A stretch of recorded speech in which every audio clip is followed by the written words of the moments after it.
ایک مسلمان کے لیے سے سمجھنا بڑا ضروری ہے کہ اس کے لیے یہ طہارت کتنی اہم ہے.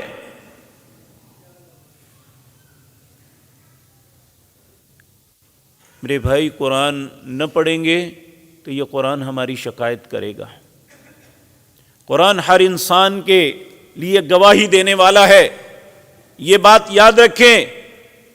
اور کچھ لوگ ایسے ہیں جن کے حق میں گواہی دے گا، اور کچھ وہ ہیں جن کے خلاف گواہی دے گا. اور کچھ ایسے بد نصیب ہوں گے جن کے خلاف ان کا نبی گواہی دے گا. وہ اللہ سے کہیں گے وقال الرسول یا رب ان قوم اتخذوا هذا القرآن مہجورا. اے اللہ، یہ وہ قوم تھی جس نے قرآن کو پیچھے پھینک دیا. تو قرآن تو تب پڑھیں گے جب پاک ہوں گے، کیونکہ اس کا تو حکم ہی ہے لا یمسہ الا المطہرون، اسے نہ چھوئے پہلے پاک ہو. تو ہمیں تو سبق دیا برٹش گورنمنٹ نے، اس نے اس پہ انویسٹمنٹ کی، ہم نے اس کی انویسٹمنٹ کو قبول کیا کہ ہم میں سے اکثر لوگ جو ہے نماز سے اس لیے غافل ہیں کہ ان کا جسم پاک نہیں ہوتا.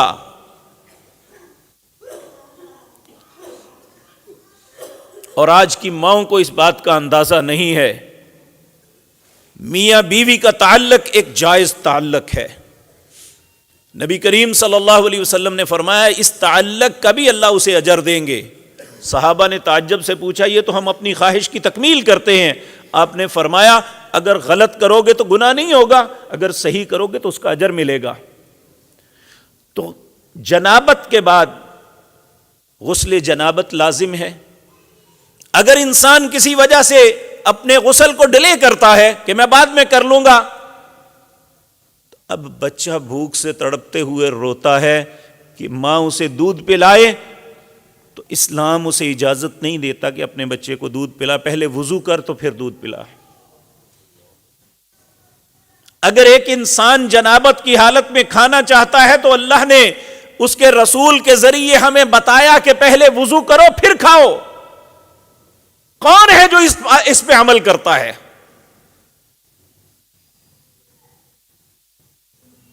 مسلمانوں، ہم طہارت کے معاملے میں کہاں کھڑے ہیں؟ جو سب سے حساس مسئلہ تھا، جو سب سے اہم تھا،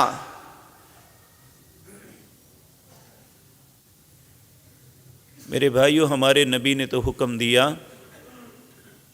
یہ منہ میں بعض اوقات معدے کی خرابی کی وجہ سے بدبو آتی ہے، اور بعض اوقات یہ پان سگریٹ یا کوئی اور انسان چیز لیتا ہے اس کی وجہ سے آتی ہے، جبکہ یہ غلط ہیں سارا کچھ. لیکن دو ایسے پھل ہیں جو ہیں حلال، ایک پیاز ایک لہسن. آپ نے فرمایا جو کچا لہسن یا کچا پیاز کھائے وہ ہماری مسجد میں نہ آئے جب تک وہ بدبو ختم نہیں ہوتی. اور میری بھائیو طہارت کا فائدہ دیکھیں کیا ہے. آج کتنے لوگ ہیں جو دانتوں کی بیماریوں میں مبتلا ہیں، اور وہ انسان جو مسواک کرتا ہے، ہمیشہ برش کرتا ہے، اسے ان بیماریوں سے اللہ ویسے ہی نجات دیتا ہے، انہیں یہ تکلیف آتی نہیں ہے. نبی کریم صلی اللہ علیہ وسلم نے فرمایا لولا ان اشق امتی لامرتهم بالسواق. اگر میری امت کے اوپر یہ بات مشقت نہ ہوتی تو میں انہیں حکم دیتا ہر نماز کے ساتھ مسواک کیا کرو. اور آپ جانتے ہیں سورۃ تحریم، اس کا شان نزول کیا ہے کہ نبی کریم عصر کی نماز کے بعد اپنی ازواج کے گھروں میں جاتے، ان سے معلوم کرتے، کوئی کام ہو تو ان کا پورا کرتے، کیونکہ آپ کفیل تھے ان کے. تو آپ ایک زوجہ کے گھر کچھ زیادہ وقت لگاتے. اس کا سبب کیا تھا کہ وہ آپ کو شہد کا شربت بنا کے پلاتی اور مہمان نوازی کرتی. اور مہمان نوازی کا تقاضا یہ ہے کہ انسان اس کی دلجوئی کے لیے تھوڑا سا وقت اس کے پاس بیٹھے. دوسری ازواج کو یہ ایک فطرتی بات ہے، یہ بات ہوئی آپ ان کے گھر کیوں زیادہ رہتے ہیں؟ پتہ چلا یہ معاملہ ہے، تو دو ازواج نے اپنے دل میں تہیہ کیا، آپس میں مشورہ کیا کہ ہم ایسا کریں گے۔ نبی کریم تشریف لائے تو انہوں نے کہا آپ کے منہ سے بو آ رہی ہے۔ آپ نے فرمایا نہیں جی آ رہی ہے۔ آپ نے فرمایا میں نے شہد کے علاوہ تو کچھ نہیں کہا، شاید یہ فلاں پھول کا ہوگا اس لیے اس کی اسمیل آ رہی ہے۔ دوسرے گھر میں گیا، انہوں نے بھی یہی کہا۔ تو نبی کریم صلی اللہ علیہ وسلم نے، آپ کو چونکہ بدبو سے نفرت تھی، آپ بڑے نظیف انسان تھے، آپ نے قسم اٹھا لی کہ آج کے بعد میں شہد نہیں کھاؤں گا۔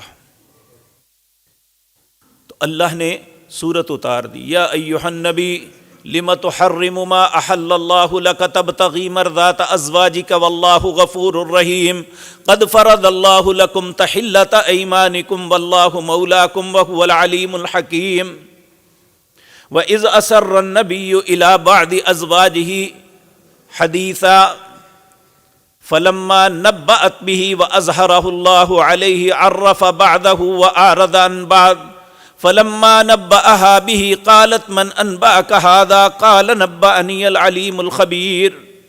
اے نبی، جس چیز کو اللہ نے حلال کیا ہے آپ کیسے حرام کر سکتے ہیں؟ لِمَ تُحَرِّمُ مَا أَحَلَّ اللَّهُ لَكَ تَبْتَغِي مَرْضَاتَ أَزْوَاجِكَ، صرف آپ اپنی بیویوں کی خوشنودی کے لیے اتنا بڑا فیصلہ اٹھا لیا؟ قد فرض اللہ لکم تحلۃ ایمانکم، اللہ آپ پہ لازم فرض کرتے ہیں کہ آپ اپنی قسم کا کفارہ دے کے قسم کو توڑیں اور شہد کو اپنے اوپر حلال کریں۔